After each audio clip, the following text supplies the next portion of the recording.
இலக்கணம் பார்த்தோன்னா தேர்ட் இயரில் 10th வந்து தொகாநிலை தொடர்கள். தொகாநிலை தொடர் அப்படின்னா என்னென்னா, ஒரு தொடரில் உள்ள சொற்களுக்கு இடையில் சொல்லோ உருபோ மறைஞ்சு வராமல் வெளிப்படையாக பொருளை உணர்த்துச்சுன்னா அது வந்து தொகாநிலை தொடர் அப்படின்னு சொல்கிறோம். இப்போ எக்ஸாம்பிள் வந்து காற்று வீசியது, குயில் கூவியது. இந்த 2 சென்டென்ஸ்லேயுமே ஃபஸ்ட்டு சென்டென்ஸில் வந்து ஃபஸ்ட்டு வந்து என்ன இருக்குது, காற்று அப்படிங்கிற எழுவாய் இருக்குது. இதில் பின்னாடி வந்து வீசியது அப்படிங்கிற பயனிலையை தொடர்ந்து நின்று இது வந்து வேறு சொல்லு இல்லாமல் ஸ்ட்ரைட்டாக பொருள் உணர்த்துறதுனால, அதாவது வெளிப்படையாக பொருள் உணர்த்துறதுனால இதை வந்து தொகாநிலை தொடர் அப்படின்னு சொல்கிறோம். செகண்ட் வேர்டும் அப்படி தான், குயில் கூவியது. அதுவும் எதுவும் மறையாமல், சொல்லோ உருவோ மறையாமல் வெளிப்படையாக பொருளை வந்து உணர்த்துறது மாதிரி இருக்குது. அதனால் இதை வந்து தொகாநிலை தொடர் அப்படின்னு சொல்கிறோம். இந்த தொகாநிலை தொடர் வந்து 9 வகைப்படும். என்னென்னா, எழுவாய் தொடர், விழித்தொடர், வினைமுற்று தொடர், பெயரச்ச தொடர், வினையச்ச தொடர், வேற்றுமை தொடர், இடைச்சொற்றொடர், அதுக்கப்புறம் உரிச்சொற்றொடர் அப்படின்னு 9 வகைன்னு சொல்லுவாங்க. ஃபஸ்ட்டு எழுவாய் தொடர். எழுவாய் தொடர் அப்படின்னா எழுவாயோட பெயர், வினை, வினா இந்த 3 பயனிலைகள் வந்து தொடர்ந்து வர்றது தான் எழுவாய் தொடர் அப்படின்னு சொல்லுவோம். இப்போ எக்ஸாம்பிள் வந்து இனியன் கவிஞர், இது வந்து பெயர். காவிரி பாய்ந்தது, இது வந்து வினை. பேருந்து வருமா அப்படிங்கிறது வந்து வினா.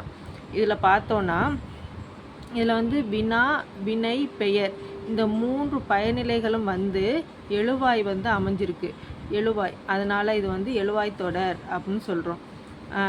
விழித்தொடர் அப்படின்னா என்னென்னா, விழியுடன் வினை தொடர்வது தான் விழித்தொடர் அப்படின்னு சொல்கிறோம்.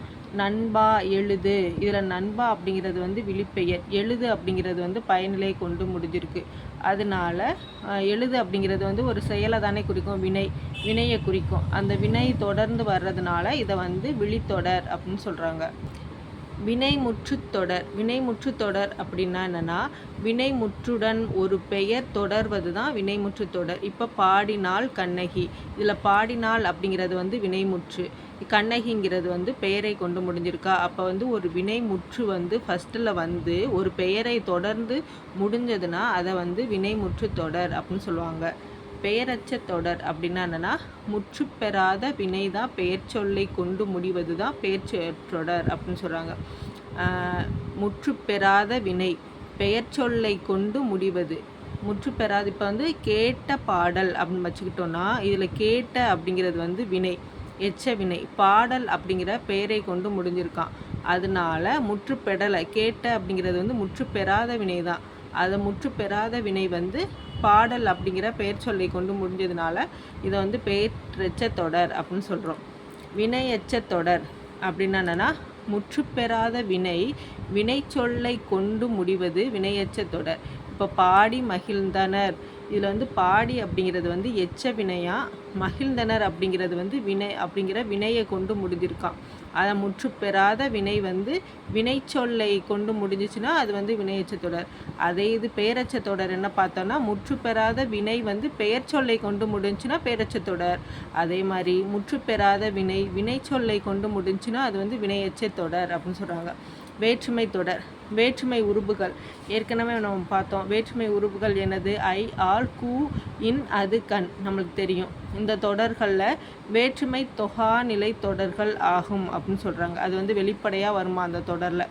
இப்போ கட்டுரையை படித்தால், இதில் ஐ அப்படிங்கிற வேற்றுமை உறுப்பு வந்து வெளிப்படையாக வந்திருக்கா, அது வெளிப்படையாக வந்ததுனால இதை வந்து வேற்றுமை தொகை அப்படின்னு சொல்கிறோம். அதே மாதிரி அன்பால் கட்டினார், இதில் வந்து ஆள் அப்படிங்கிற 3ஆம் வேற்றுமை தொகை வந்து வெளிப்படையாக வந்திருக்கு. அதனால் இதை வந்து 3ஆம் வேற்றுமை தொகாநிலை தொடர் அப்படின்னு சொல்கிறாங்க. அறிஞருக்கு பொன்னாடை அறிஞருக்கு கு அப்படிங்கிற 4ஆம் வேற்றுமை வந்து இதில் வெளிப்படையாக வந்ததுனால இது வந்து 4ஆம் வேற்றுமை தொகாநிலை தொடர் அப்படின்னு சொல்கிறாங்க.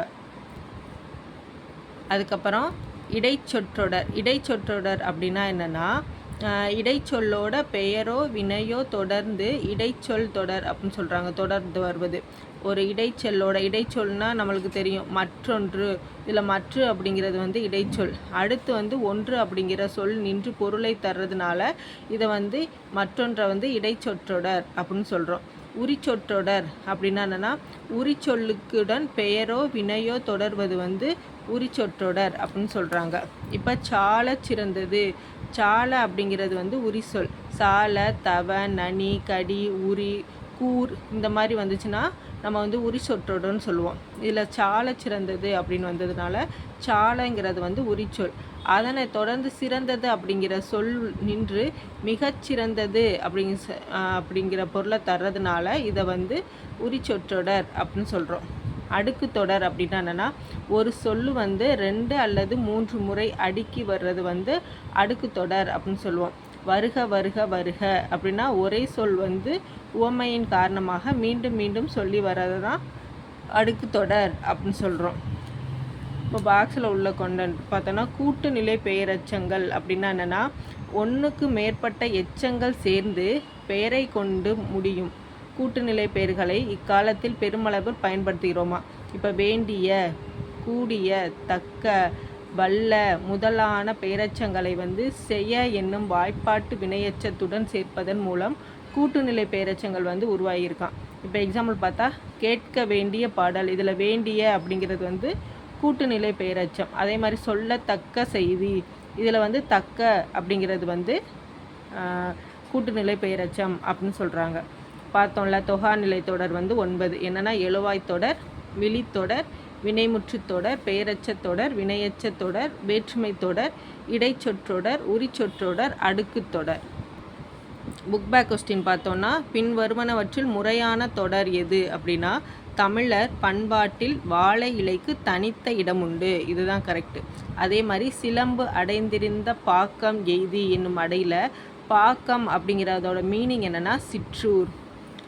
அறிஞருக்கு நூல், அறிஞரது நூல் இந்த சொற்றொடரில் பொருளை வேறுபடுத்த காரணமாக அமைவது எதுனா வேற்றுமை உறுப்பு. இதில் அறிஞருக்கு நூல், அறிஞரது நூல், அது கு அப்படிங்கிற வேற்றுமை உறுப்பு வந்து வந்திருக்கு. காசி காண்டம் அப்படின்னா என்னென்னா காசி நகரத்தோட பெருமையை பாடும் நூல் தான் காசி காண்டம். விருந்தினரை பேணுவதற்கு பொருள் தேவைப்பட்டால் தன் கருங்கோட்டு சீரியாலை பணயம் வைத்து விருந்தளித்தது அப்படிங்கிறத புறநானூறு சொல்லுது. அதோட மீனிங் விருந்து அப்படிங்கிற போற்றிய நிலை என்னென்னா இன்மையிலும் விருந்து, அவங்கக்கிட்ட இல்லாமல் இருந்தால் கூட விருந்து வச்சாங்க அப்படிங்கிறத வந்து சொல்லுது. மைக்கடல் முத்துக்கு ஈடாய் மிக்க நெல்முத்து அப்படின்னு முக்கூடர் பல்லில் வந்து சொல்லுமா. கலைச்சொற்கள் செவ்வியல் இலக்கியம் அப்படின்னா கிளாசிக்கல் லிட்ரேச்சர், காப்பிய இலக்கியம்னா எபிக் லிட்ரேச்சர், பக்தி இலக்கியம்னா டிவோஷனல் லிட்ரேச்சர், பண்டைய இலக்கியம்னா ஆன்சியன் லிட்ரேச்சர், வட்டார இலக்கியம்னா ரீஜனல் லிட்ரேச்சர், நாட்டுப்புற இலக்கியம்னா ஃபோக் லிட்ரேச்சர், நவீன இலக்கியம்னா மாடர்ன் லிட்ரேச்சர். திருக்குறள் தெளிவுரை அப்படிங்கிற நூல் எழுதினது யாருன்னா வ.உ. சிதம்பரனார். சிறுவர் நாடோடி கதைகள் வந்து கி. ராஜநாராயணன். 6ஆம் திணை வந்து மருத்துவர் சிவகுமார்.